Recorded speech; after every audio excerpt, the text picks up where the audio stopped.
जय हिंद एवरीवन, कैसे हैं आप सभी। तो चलिए आज की क्लास शुरू करते हैं। आज की क्लास में हम पढ़ेंगे झारखंड के बारे में।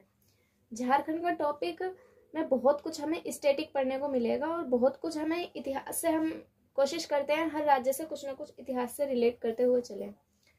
तो झारखंड जो था, झारखंड हो गया, बंगाल हो गया, उड़ीसा हो गया और ये बिहार, ये पूरा एरिया एक हुआ करता था।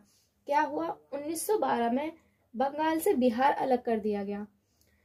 और आप पढ़ते हैं 1905 में बंगाल का विभाजन हुआ था, लेकिन पूर्वी बंगाल और पश्चिमी बंगाल के बाद भी बंगाल से जो पूर्वी साइड में बिहार टच होता था वो 1912 में बिहार अलग कर दिया गया था।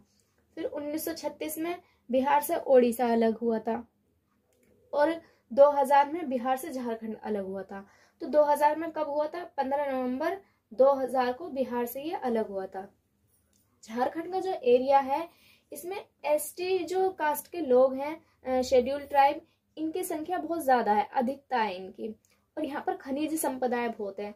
जब आप साउथ में आते हैं, नीचे के एरिया में आते हैं, तो पठार एरिया है, पठारी एरिया, और वहां पर खनिज संसाधन बहुत ज्यादा है। कहीं पर सोना है, जैसे कर्नाटक हो गया, धारवाड़ का पठार हो गया, छोटे नागपुर का पठार हो गया। इन पठारों में जो है ना खनिज संपदा बहुत ज्यादा है। तो झारखंड का जो एरिया है, इस एरिया में कोयला हमें ज्यादा देखने को मिलता है। झारखंड की राजधानी है रांची। रांची जो है कर्क रेखा पर है। जब मैं आपको कर्क रेखा वाले राज्य कवर करा रही थी तो शायद मैंने रांची गलती से झारखंड में न कहकर मध्य प्रदेश में बोल दिया था। कर्क रेखा पर है, यहाँ पर सूर्य एक बार लंबवत दिखता है। क्यों दिखता है, कर्क रेखा पर है, सूर्य ऐसे जाएगा और ऐसे ही तुरंत वापस आ जाएगा। जो नीचे वाले एरिया हैं वहां पर तो दो बार दिख जाएगा, एक तो जाते वक्त और एक आते वक्त। लेकिन यहाँ पर रांची पर जैसे कि मैंने कहा, बिल्कुल ये यहाँ पर कर्क रेखा पर है, ये बीच से कर्क रेखा जा रही है। तो यहाँ पर सूर्य जाता है और वापस आ जाता है, तो जाते वक्त ही इस पर सूर्य दिखता है, लंबवत वरना नहीं दिखता। राज्य जो है एक पठारी क्षेत्र है। झारखंड का अधिकतर हिस्सा पठारी क्षेत्र है। एक इलाका है धनबाद। धनबाद जो है झारखंड का, यहाँ पर कोयला है। झारखंड में कोयला है, पूरा झारखंड हमारा कोयला से ही भरा हुआ है देखा जाए तो झारखंड के धनबाद में कोयला है और वहीं एक तरफ झरिया है। झरिया में क्या है, कोयले की खान है। झारखंड में जब भी हम पढ़ेंगे तो आप कोयला जरूर रिलेट करेंगे। झारखंड में अधिक मात्रा में कोयला ही पाया जाता है। कोयले का बहुत ज्यादा यूज भी होता है बिजली बनाने में, और भी बहुत सारे काम होते हैं कोयले के। बोकारो, बोकारो में है स्टील प्लांट। ये आप जरूर याद रखिएगा, इंपॉर्टेंट क्वेश्चन है, मैं स्टार लगा रही हूँ। बोकारो स्टील प्लांट कहाँ पर है, आपसे ये पूछ लेगा। तो कहाँ है, झारखंड में। बोकारो जगह का नाम है, वहां पर स्टील प्लांट लग गया तो इसलिए हम बोकारो स्टील प्लांट बोलते हैं। एक जगह है साहिबगंज। साहिबगंज जो है वो लास्ट जिला है, झारखंड का लास्ट जिला है, फिर वहां से बांग्लादेश टच हो जाता है। और यही साहिबगंज में राजमहल की पहाड़ियां हैं। यहाँ पर मैंने ये झारखंड का नक्शा बनाया है, यहीं ऊपर में आप देख पा रहे होगे, यहाँ पर ये राजमहल की पहाड़ियां हैं। फिर इसके बाद से ये बांग्लादेश शुरू हो जाएगा, तो यही एरिया होता है ये साहिबगंज का। ये राजमहल की पहाड़ियां हैं और यहाँ जो आ रही हैं ये है रामगढ़ की पहाड़ियां। आप इन दो पहाड़ियों को याद रखेंगे। झारखंड का जब भी हम नक्शा कवर करेंगे भौगोलिक तौर पर ये दो पहाड़ियां पड़ेंगे, राजमहल की पहाड़ी और इधर रामगढ़ की पहाड़ी। ये ऊपर से ये आ रही है दामोदर नदी और ये नीचे को आ रही है स्वर्ण रेखा नदी। क्वेश्चन आपसे ये पूछेगा कि स्वर्ण रेखा नदी किस राज्य में है, तो झारखंड में। दामोदर और स्वर्ण रेखा नदी कहाँ है, झारखंड। कोडरमा, जिस तरह हमने धनबाद पढ़ा, धनबाद में कोयला और झरिया में कोयले की खान है, ऐसे ही कोडरमा है अभ्रक उत्पादन। यहाँ पर अभ्रक हमें मिलता है, यहाँ पर अभ्रक का उत्पादन होता है।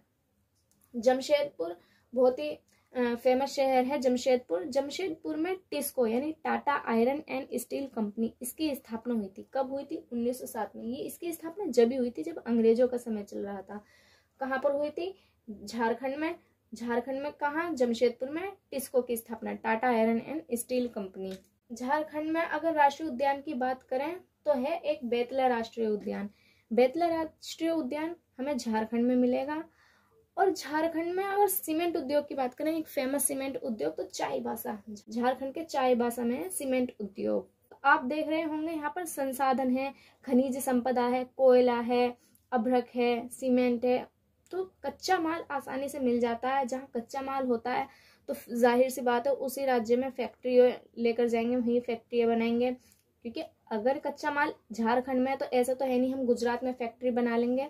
झारखंड का एक और नक्शा मैंने यहाँ पर बनाया है, झारखंड का अगर हम भौगोलिक नाम देखें तो झारखंड का भौगोलिक नाम है छोटा नागपुर का पठार। क्या है? छोटा नागपुर का पठार। जब हम पठार पढ़ेंगे तो हम देखेंगे धारवाड़ का पठार, बस्तर का पठार, छोटा नागपुर का पठार। तो छोटा नागपुर का पठार हम कौन से पठार को कहते हैं? जो झारखंड के एरिया को कवर करता है।